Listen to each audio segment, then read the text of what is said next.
In the world of football, there are those who are born with natural talent, recognized as blue chip players from the start. And then, there are the underdogs, those who have to fight tooth and nail for every opportunity, defying the odds at every turn. Meet Devon Witherspoon. His journey to the NFL has been anything but conventional. An overlooked high school recruit, he was a mere blip on the radar compared to the blue chip prospects at the time. He feels that he plays better when he's trash talking opponents. And then there's Jaxon Smith-Njigba, a name that has resonated throughout the football world since his early days. His talent was apparent from the moment he stepped on the field, earning him the coveted blue chip status and catching the attention of scouts nationwide. He prefers to let his play on the field do the talking for him. Consensus wide receiver 1 and cornerback 1 in the draft. Both first rounders and both ended up in the same team. But for as much as they had in common lately, they are complete opposites in a lot of ways. These guys will probably be compared to each other their whole football careers. So why don't we just give in to the inevitable and compare their opposite paths to being the first player drafted at their positions. Hopefully that can show us what we can expect from the rookies moving forward. It's 2016 and Jaxon Smith-Njigba was fresh out of middle school. He was attending Rockwall's football summer camp to prepare to enter high school there and hopefully make a good early impression on the coaching staff. Right away, the head coach and the offensive coordinator looked at each other when they watched him run and catch the football. But what really stood out was when they did the one-on-ones. They do this at the end of the camp for fun. They teach the kids some basic wide receiver routes since, they're technically still middle school kids. And coaches soon realized that Jaxon knew all the routes already. Not only that, but he knew how to run them. The coaches started giving him double move routes, whatever route they could think of basically, and he was able to do them all so easily as an 8th grader. They instantly recognized him as a natural route runner. That year, his head coach put him on the varsity roster as a freshman. Even though he only had 8 catches for 105 yards on the season, he still made an impact returning punts on special teams, and everybody had a sense that he was going to blow up from what they had already seen from him.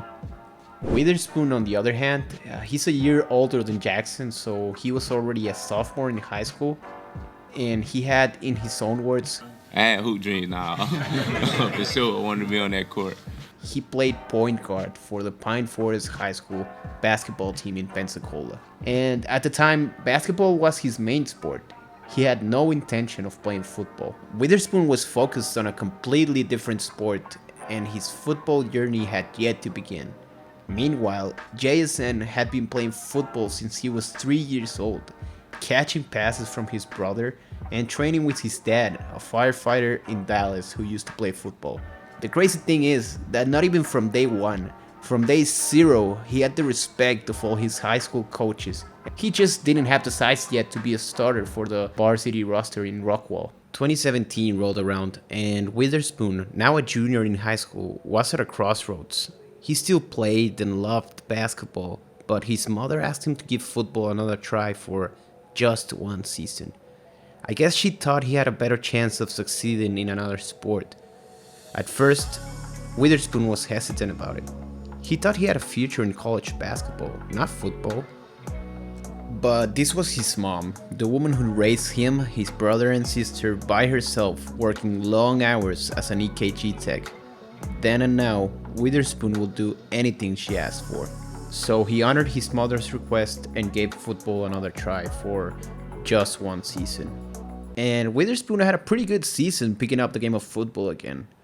Spoon altered between safety and corner. He ended the season with 4 interceptions.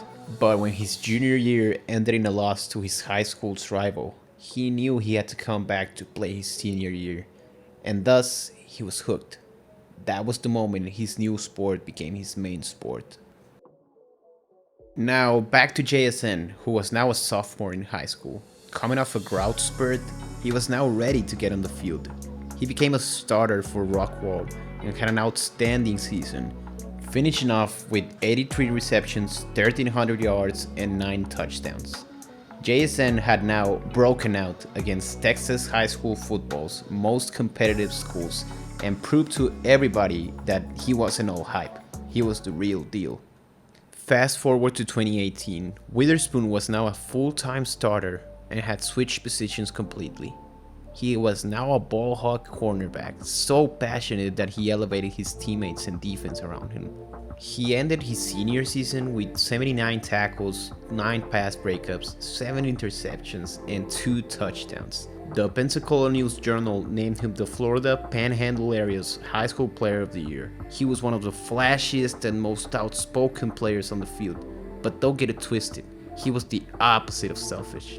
Yes, he celebrated each of his 7 interceptions with great passion, but that passion came from his goal to record 1 interception per game in honor of his teammate Jalen Clausel, who had gone through cardiac arrest and a heart transplant. Devon Witherspoon didn't reach his very ambitious goal of 1 interception per game, but that 2018 Pine Forest football team managed to win a championship for their teammate Jalen Clausel. Witherspoon had a historic season for his high school's football program, not only becoming the best player on the team a year after he picked up football again, but becoming a locker room leader. Even after that fairy tale ending to his high school football run, it was still looking like it was too little too late for Witherspoon, as he entered college recruiting as a 0-star prospect. Being a skinny kid and only having 2 years under his belt left him overlooked in a way. On the other hand, Jaxon, now a junior in high school, was doing video game numbers as he ended the season with 96 receptions, 1,800 yards, and 20 touchdowns. He was the leading receiver in the Dallas area, and as you can expect, he had huge college programs lining up to sign him, as he was already a 4-star prospect. And in November of 2018, he ended up committing to Ohio State as a junior. 2019 started, and some people would expect Jaxon, now a senior in high school, to take it easy, since he basically had nothing to prove and was already committed to Ohio State. Except, Jaxon was not raised like that. In the words of his father, that's not the type of people we are. At this point, Jaxon was more legend than player. He had spoiled his teammates and coaches with unbelievable catches every day in practice for 4 years. His coaches said it almost fell in a category of lore, since most of the crazy catches he did in practice were obviously not on video. It wasn't only in practice, it seemed like he made crazy catches every game too. He just has too many to pick your favorite. Like that time he scored this impossible touchdown against Mesquite High School. After that catch, he blew them up for 9 catches, 327 yards, and 4 touchdowns. Or that first touchdown he scored against perennial state powerhouse Allen High School in a playoff game at the Cowboys' AT&T Stadium. That game he snagged 15 catches for 258 yards and 5 touchdowns. Remember the video game numbers he put up last year?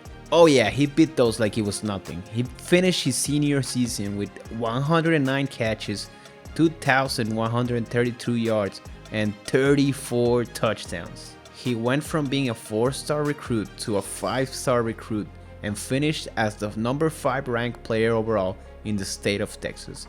Talk about overkill. College football could not come soon enough for Smith-Njigba. That same year, Witherspoon was running out of time. Even though he was a 0-star prospect, he still managed to get 14 offers from NCAA Division I programs like Cincinnati, Massachusetts, and Temple. Still, Witherspoon was hopeful he would get a Power 5 offer. He wanted to face the best competition available. The problem was, Witherspoon had yet to achieve the SAT score required to enroll in a 4-year college program. Fuck school! Fuck all this bullshit! What the fuck? And with a new school year about to start and time ticking away, he did what he had to do and enrolled in Hutchinson Community College in Kansas. He was taking summer school classes and was already on the football team. Witherspoon was ready to take the JUCO route if needed. Luckily for him though, the day after he arrived at Hutchinson, he got word that he achieved the qualifying SAT score. This meant that he was free to play D1 football.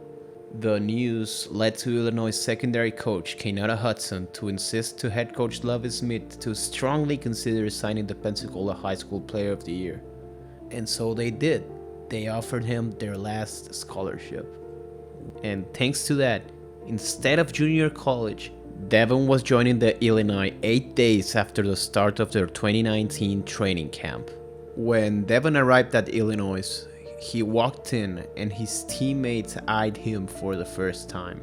As a college freshman, Witherspoon was still pretty thin for a football player, weighing about 158 pounds. As you can imagine, there were a lot of looks and comments from his teammates right away. It was like starting over again. All his accomplishments and the respect he had gained as a football player back in high school meant nothing now. It didn't take long for coaches to realize his potential and toughness.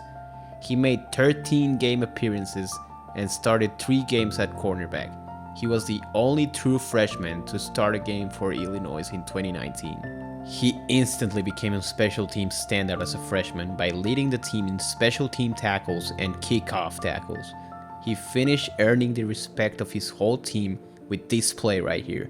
A game-saving shoestring tackle to force a field goal, which then gave the opportunity for Illinois to score and end up beating number 6 ranked Wisconsin, completing one of the biggest upsets in Big Ten history.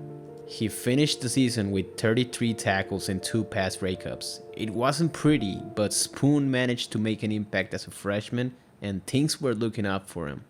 2020 was a weird year for everybody because, there was a global pandemic, which led to having a pretty weird and short 7-game college football season.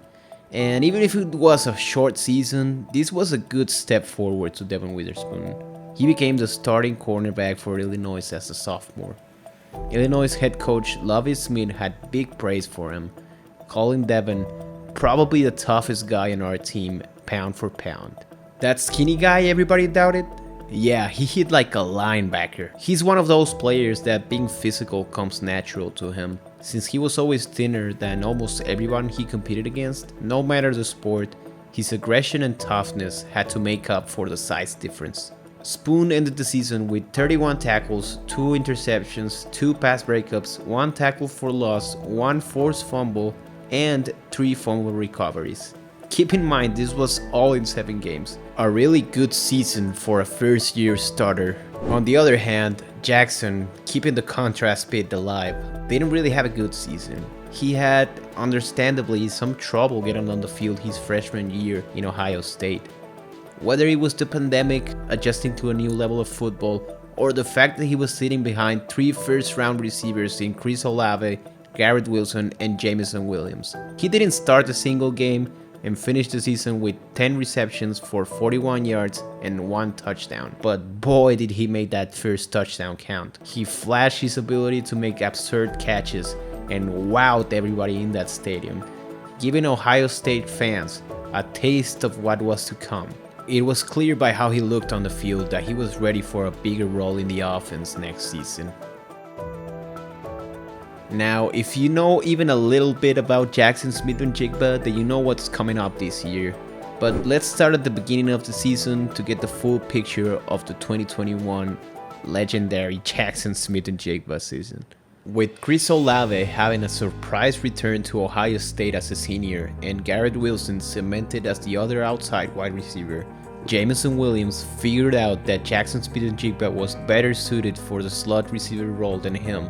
So he decided to transfer to Alabama, who had recently lost wide receivers Devonta Smith and Jalen Waddle to the NFL draft. He was finally used as an outside deep threat wide receiver, and he put up way better stats than his ex-teammates Olave and Wilson. He was drafted by the Lions in the first round of the next year's NFL draft, and he had a huge career resurgence thanks to that transfer. But what JSN did that same season was way more impressive if you ask me. Not only did he stay with the same stacked receiving room that forced Jameson Williams to transfer, but he embraced his slot wide receiver role. He put his head down and got to work. After the first game of the season against Minnesota, it was evident that he was the third option of the team as he finished with only 2 catches for 12 yards. But as the season progressed and Jaxon went off every other game for the Buckeyes, he slowly started to change the hierarchy of the wide receivers. Even with Olave and Wilson still producing at a high level, JSN had become the definition of a safety blanket for his quarterback CJ Stroud.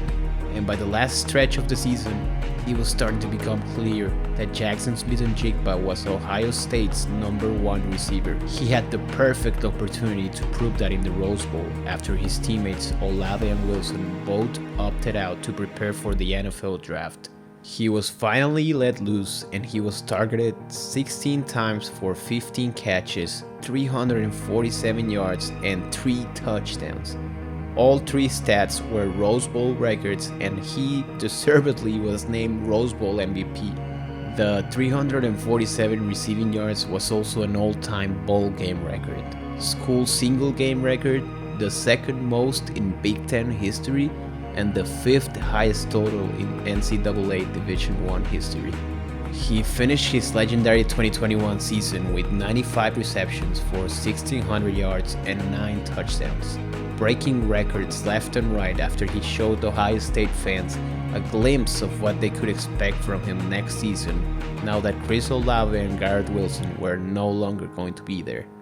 It was like high school all over again for JSN. He was already a first-round receiver at this point, but he still had another season to smash his own numbers next year.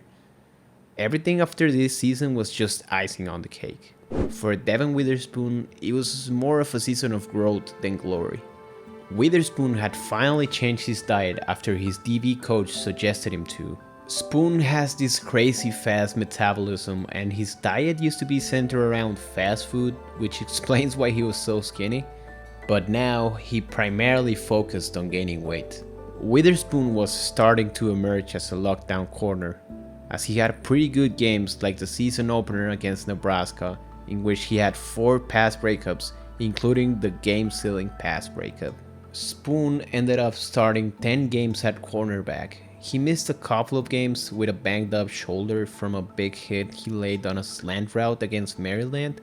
Thank God he started bulking that season. Even after missing 2 games, he still built on his performance from last year and ended his junior season with 52 tackles, 8 tackles for loss, 1 sack, and led the team with 9 pass breakups. He earned all Big Ten honorable mention that year, so he was definitely starting to get some attention as a draft prospect. He was now eligible to declare for the NFL draft, but after missing a couple of games and having a good, not great season, he probably would have gone around round 4 or 5.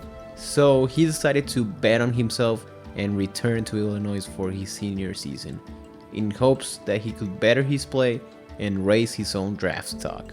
Since he was now going to be the leader of the cornerback room, Witherspoon challenged himself in the offseason. He kept focusing on his diet and spent a lot of time in the weight room. So when the 2022 season started, he was no longer the scrawny kid that arrived as a freshman weighing about 158 pounds. He had now bulked up to 189 pounds. But the change wasn't just physical. Spoon had taken a jump from a maturity standpoint and his understanding of the game as well. Devon Witherspoon had finally been able to put it all together as a senior. If he hit hard before, he was now hitting like an angry bull. If he was good in coverage before, he was now elite.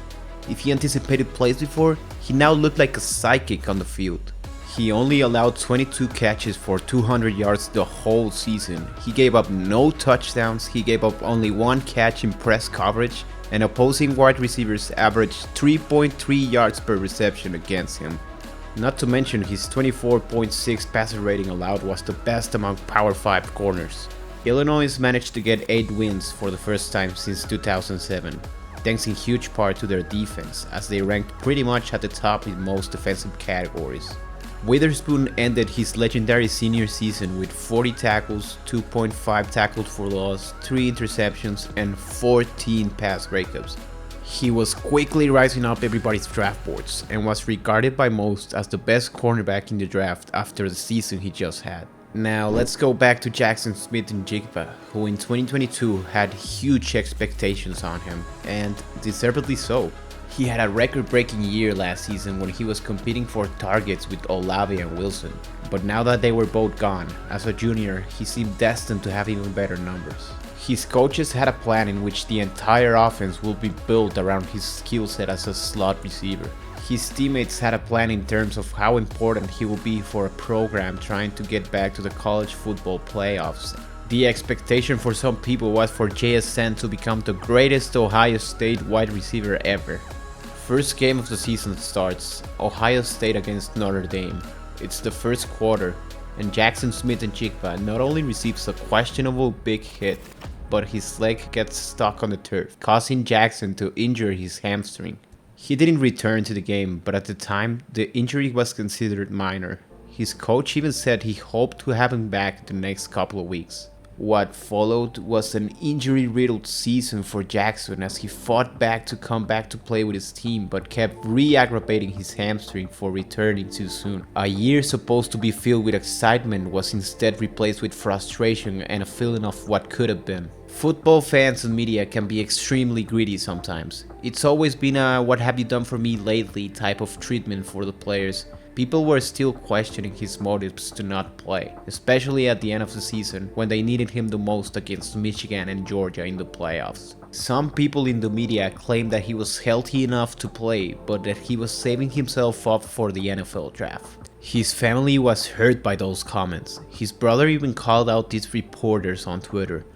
After a second straight Michigan loss by Ohio State, Jaxon Smith-Njigba was officially shut down with the public announcement of his intentions to shift focus towards the NFL draft.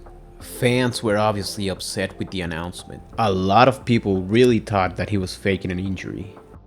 Jaxon's family found peace in knowing that CJ Stroud and all his teammates were cool with him not playing. They knew he fought so hard to come back, and he just wasn't ready yet to play in the college football playoffs. As Jaxon prepared for the draft, he was one of the most talented players to ever come out of Ohio State. Yet, Jaxon left with a bad taste in his mouth. Mistreated by fans and the media his last year, he never beat Michigan or played in a Big Ten championship. Hell, he didn't even get to fully showcase what he could do as an outside wide receiver. It seems like their last year of college, Smith-Njigba and Witherspoon had completely opposite seasons.